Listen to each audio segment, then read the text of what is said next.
U cilju što boljeg informisanja i većeg uključenja potencijalnih korisnika u projekat za dodjelu bespovratnih sredstava u iznosu od 10 miliona eura, projekat EU for Business tokom oktobra organizuje 6 informativno-promotivnih skupova na 6 različitih lokacija u Bosni i Hercegovini. Više detalja sa skupa u Banja Luci donosi kolega Ljubiša Davidović.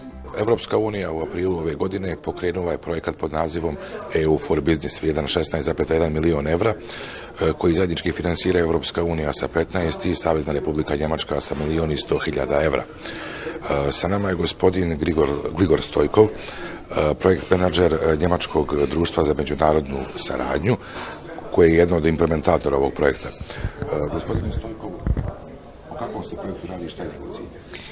Projekt EU for Business je projekt koji podržava razvoj inovativne i konkurentne domaće ekonomije u BiH i naš zadatak i naše aktivnosti su usmjerene prema podršku privatnom sektoru da bi obezbijedio vlastiti rast i kroz to kreiranje novih radnih mjesta. Dobro ste napomenuli da je projekt zajedničkim snagama finansiran od Europske unije, sa strane Europske unije i Njemačke i Savezne Republike Njemačke, a za njegovu implementaciju su zadržane 3 međunarodne organizacije, Deutsche Gesellschaft für internationale Zusammenarbeit, GIZ, razvojni program Ujedinjenih nacija UNDP, te međunarodna organizacija rada ALO. Koje oblasti, odnosno grane privrede, mogu aplicirati za sredstva iz ovog projekta?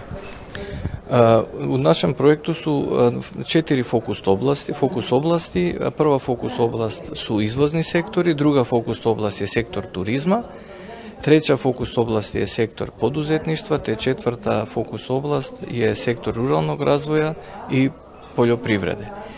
Naše organizacije su organizirane tako u partnerstvu da GIZ pokriva izvozne sektore i turizam, UNDP pokriva poljoprivredu i ruralni razvoj, a ALO pokriva poduzetništvo.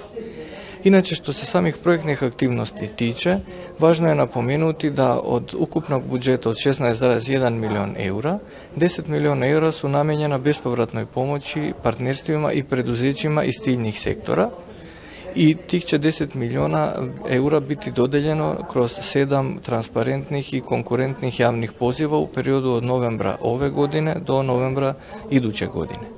Međutim, paralelno sa ovim aktivnostima i paralelno sa sredstvima za bespovratnu pomoć, naš projekat se fokusira i na savjetodavnu pomoć ministarstvima, kako entitetskim, tako i ministarstvima na državnom nivou koje rade u ciljnim sektorima.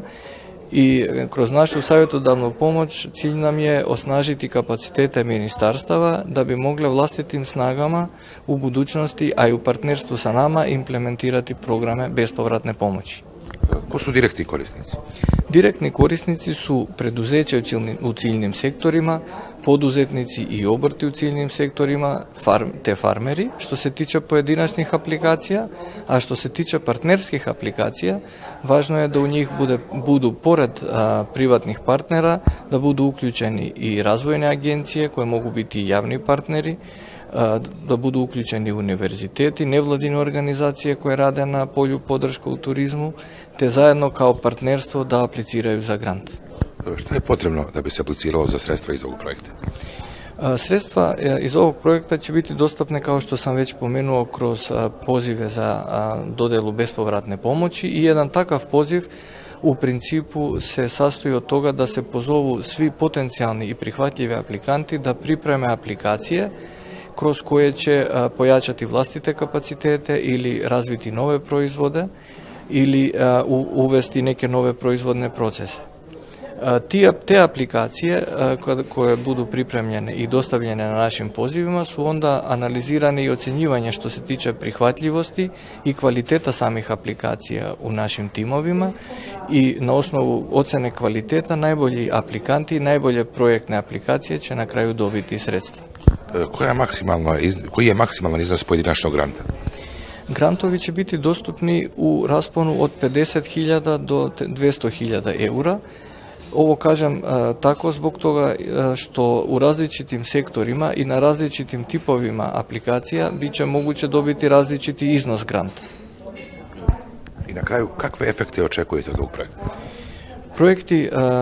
Efekti samog projekta su veoma značajni. Kroz naše aktivnosti koje su usmjerene prema privatnom sektoru očekujemo porast 10% ukupnog obrta u ciljnim preduzećima, te porast od 15% samog izvoza u preduzećima koji će biti učesnici u programu bespovratne pomoći, a dodatno tome i kroz 100 planiranih manjih projekata očekujemo formiranje 80 novih preduzeća te 300 radnih mjesta. Gospodine Stojkov, ja vam se zahvaljujem što ste bili naš sagovornik. Zahvaljujem se i ja vama i na kraju bi jedino napomenuo da je naša web stranica euforbusiness.ba otvorena i dostupna, te bih pozvao sve zainteresovane potencijalne kandidate da se registruju kako bi dobili informaciju prilikom objave samih poziva.